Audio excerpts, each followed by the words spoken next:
안녕하세요. 고3 썸머스쿨부터 수능 때까지 러셀 코어 대전에서 공부하여 연세대학교 신촌 캠퍼스 의예과의 수시 학생부 교과 전형 추천형으로 합격한 조한혁입니다.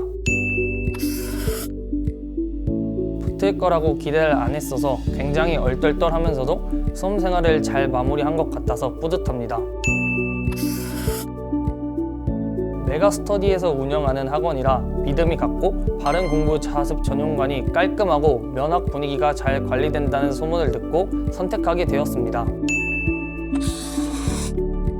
노력과 끈기와 지속적인 반복이라고 생각합니다. 6주를 내신 대비 기간으로 잡았는데요. 2주 동안은 반복적으로 시험 범위를 전체적으로 훑었습니다. 그 다음 2주 동안은 세세한 부분까지 모두 외웠습니다. 한 예로 국어나 영어 같은 경우는 시험에 나오는 지문이 정해져 있었어서 몇 글자만 봐도 무슨 글이고 내용인지 알 수 있도록 반복해서 보았습니다. 남은 2주 동안은 문제를 풀면서 어떻게 문제에 접근해야 되는지를 깨닫고 모르는 부분은 학교 선생님께 질문하며 해결해 나갔습니다. 그 결과 좋은 내신을 받을 수 있었습니다. 면접에서는 떨려서 떨어지는 게 가장 바보 같은 행동이라고 생각하기 때문에 면접장에서 이 상황은 아무것도 아니고 떨려서 떨어지면 후회한다. 그냥 자신감 있이 보자라는 생각을 계속 지니고 면접에 임했습니다.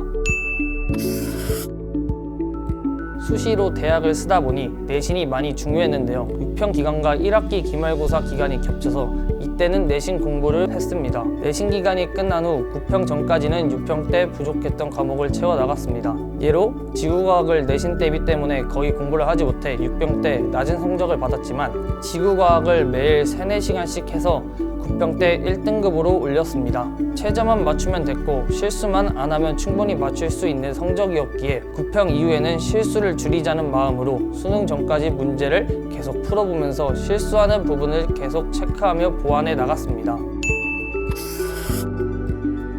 미적분을 선택하였습니다. 러셀코어 학원에서 제공해주는 메데프 모의고사와 퀄 모의고사, 러셀코어 위클리 모의고사를 통해 새로운 접근 방식을 익히게 되어 평가원 문제를 풀 때도 더 쉽게 풀 수 있었습니다. 생명과학 1과 지구과학 1을 선택하였습니다. 메데프 모의고사와 퀄 모의고사에서 탐구에서만큼은 굉장히 신박하고 참신한 유형이 많이 나오고 놓치기 쉬운 세세한 개념까지 출제하여 저의 부족한 점을 보충할 수 있는 기회가 되었고 자료를 분석하는 능력도 많이 향상시킬 수 있었습니다. 저의 가장 약했던 과목은 영어입니다. 원래 영어가 고2 때까지만 해도 1, 2등급을 오갔습니다. 그런데 고3이 되니 글이 어렵고 빨리 풀려고 하다 보니 독해도 잘 안되고 가로모르만 풀어서 2등급 끝자락에 간신히 안착해 있었습니다. 또한 6평 때 듣기를 굉장히 많이 틀려서 굉장히 낮은 성적을 받았습니다. 그 후 영어 모의고사를 풀면 듣기에서 기본 3개나 4개씩 틀렸습니다. 그래서 영어에서 가장 시급한 건 듣기이기 때문에 EBS 듣기 책을 사서 러셀 점심시간에 매일 1회차씩 들으면서 못 들은 부분은 다시 체크하고 다시 한번 또 들으면서 듣기를 보완해 나갔습니다. 또한 독해를 잡기 위해 빨리 푼다는 생각을 버리고 천천히 글을 읽으면서 정확한 근거로 답을 찾는 연습을 했습니다. 수능 때까지 계속 이렇게 연습을 했습니다. 결국 수능에서 듣기는 1개만 틀리면서 안정적으로 2등급을 맞을 수 있게 되었습니다. 러셀 바른 공부 자습 전용관 장점은 최적의 학습 환경입니다. 특히 넓은 책상과 허리에 편한 시리즈 의자가 가장 좋았습니다. 의자는 오랜 시간 앉아 있어도 허리나 엉덩이가 아프지 않았고 책상도 넓어서 모의고사를 펼쳐놔도 넉넉했습니다.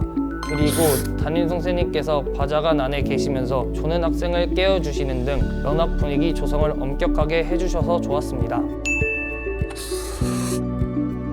러셀 학원에서 가장 좋았던 시스템은 퀄 모의고사와 메데프 모의고사, 러셀 코어 위클리 모의고사라고 생각합니다. 실제 수험장과 같이 구현하여 모의고사를 치르기 때문에 수능 때 발생할 수 있는 일을 예측해 볼 수 있고 수능장에서 할 루틴을 미리 테스트해 볼 수 있는 좋은 기회였기 때문입니다. 또한 이전에 보지 못한 문제의 유형이 나와서 저의 부족한 점을 채우고 문제 유형에 대한 지식 확장의 계기가 된 학습 프로그램이었습니다.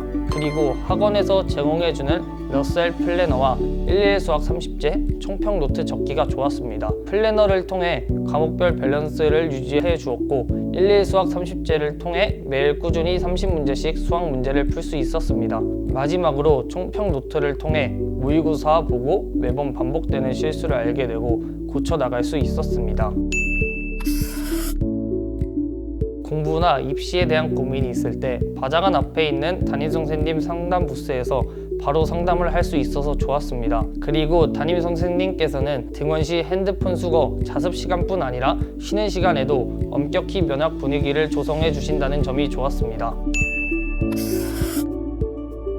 가장 힘들었던 시기는 고2에서 고3으로 넘어가는 겨울 방학이었습니다. 국어가 성적이 낮았기 때문에 이번에 올리지 못하면 최저 맞추기가 굉장히 어려워질 것이라고 생각되었기 때문입니다. 그래서 국어를 매일 아침 8시부터 3시간 이상 하면서 저의 문해력과 독해력을 키워 나갔습니다. 독서와 같은 경우에는 주변에서는 시간을 맞춰서 풀라고 조언했지만 그렇게 되면 성급하게 글을 읽게 되어 놓치는 부분이 많아지기 때문에 천천히 표시하면서 글을 읽는 방법을 깨우쳤습니다. 문학은 작품들을 외우기도 하고 평가원이 출제한 기출을 훑으면서 문학을 어떻게 읽어야 하는지에 대해 깨닫기 위해 노력했습니다. 결국 겨울 방학이 끝난 후 국어가 안정적으로 2등급 이상은 나올 수 있도록 만들었습니다. 수험 생활을 하면서 지치고 힘든 순간이 언제 올지는 사람마다 다르지만 한 번씩은 찾아올 텐데요. 그때 무리하게 공부하려 하지 말고 차라리 쉬어가면서 자기 자신을 되돌아보는 기회로 삼았으면 좋겠고, 앞만 보고 달려가지 말고 달려온 길도 보면서 자신이 놓쳤던 부분이 무엇인지 깨닫고 그 부분을 보완해 가졌으면 좋겠습니다. 수능까지 화이팅!